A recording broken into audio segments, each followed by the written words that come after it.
ಹಿಂದೆ ಕಳೆದ ಒಂದು 15 ವರ್ಷದ ಪಟ್ಟಿ ತಗೊಂಡ್ಬಿಡ್ರಿ. ಯಾವ್ಯಾವ ಕಾನ್ಸ್ಟಿಟ್ಯೂನ್ಸಿಗೆ ಎಷ್ಟೆಷ್ಟು ಹಣ ಹೋಗಿದೆ ಅಂತ ಪಟ್ಟಿ ಕೊಡಿ. ಒಂದು 15 ವರ್ಷದ ಕೊಡಿ. ಅವಾಗೆಲ್ಲ ಬಂದ್ಬಿಡ್ತಲ್ಲ, ಕಾಂಗ್ರೆಸ್, ಜನತಾದಳ, ಬಿಜೆಪಿ ಮೂರು ಬಂದ್ಬಿಡುತ್ತೆ. 15 ವರ್ಷದಲ್ಲಿ ಕೊಡಿ, ಯಾವ್ಯಾವ ಕಾನ್ಸ್ಟಿಟ್ಯೂನ್ಸಿಗೆ ಎಷ್ಟೆಷ್ಟು ಹಣ ಹೋಗಿದೆ ತೆಗಿರಿ, ಬಿಡುಗಡೆ ಮಾಡಿ. ಕಾರ್ಪೊರೇಷನ್ ಇಂದ, ಸರ್ಕಾರದಿಂದ ಬಿಡುಗಡೆ ಮಾಡಿ. ಅವಾಗ ಹೇಳಿ ತಾರತಮ್ಯ ಎಲ್ಲ ಆಗಿದೆ ಅಂತ ಹೇಳಿ. ನಮ್ದು ಸರ್ಕಾರ ಇತ್ತಲ್ಲ, ಬಿಜೆಪಿ ಸರ್ಕಾರ, ಯಡಿಯೂರಪ್ಪನವ್ರು ಇದ್ದಾಗ, ನಮ್ ಬೇರೆ ಬೇರೆ ಬೊಮ್ಮಾಯಿಯರಿದ್ದಾಗ ಹೆಚ್ಚೆಚ್ಚು ಹಣ ಕೊಟ್ಟಿದ್ದೀರಿ ನಾವು. ನಾನು ಹೇಳ್ದಲ್ಲ, ಶಿವಾಜಿನಗರಕ್ಕೆ ನಾನೇ 100 ಕೋಟಿ ಕೊಟ್ಟಿದ್ದೀನಿ. ಶಿವಾಜಿನಗರ ಕಾಂಗ್ರೆಸ್ MLA ಇದ್ದಿದ್ದು, ನಾನೇ 100 ಕೋಟಿ ಕೊಟ್ಟಿದ್ದೀನಿ. ಬೈರ್ತಿ ಸುರೇಶ್ ಹೆಬ್ಬಾಳ ನಾನೇ 100 ಕೋಟಿ ಕೊಟ್ಟಿದ್ದೀನಿ ಅವ್ರಿಗೆ, ಕಾಂಗ್ರೆಸ್ MLA ಅವರು. ಅದರಿಂದ ಈ ತರ ತಾರತಮ್ಯ ಮಾಡೋದು ಒಳ್ಳೇದಲ್ಲ. ಬೆಂಗಳೂರು, ಸಮಗ್ರ ಬೆಂಗಳೂರು ಅಭಿವೃದ್ಧಿ, ಅದೇನೋ ಬ್ರ್ಯಾಂಡ್ ಬೆಂಗಳೂರು ಎಲ್ಲ ಹೇಳ್ತಿರಲ್ಲ, ಇದು ಬ್ರ್ಯಾಂಡ್ ಬೆಂಗಳೂರಲ್ಲ, ತಾರತಮ್ಯದ ಬೆಂಗಳೂರನ್ನ ಮಾಡ್ತಾ ಇದ್ದೀರಾ. ಇದು ಒಳ್ಳೇದಲ್ಲ ಬೆಂಗಳೂರು ಬೆಳವಣಿಗೆಗೆ.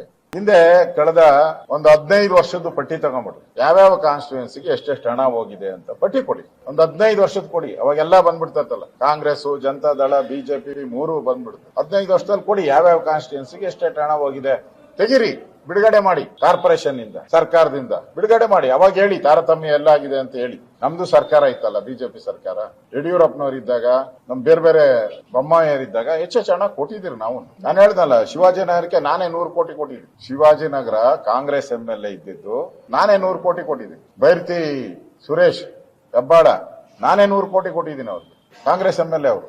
ಅದರಿಂದ ಈ ತರ ತಾರತಮ್ಯ ಮಾಡೋದು ಒಳ್ಳೇದಲ್ಲ.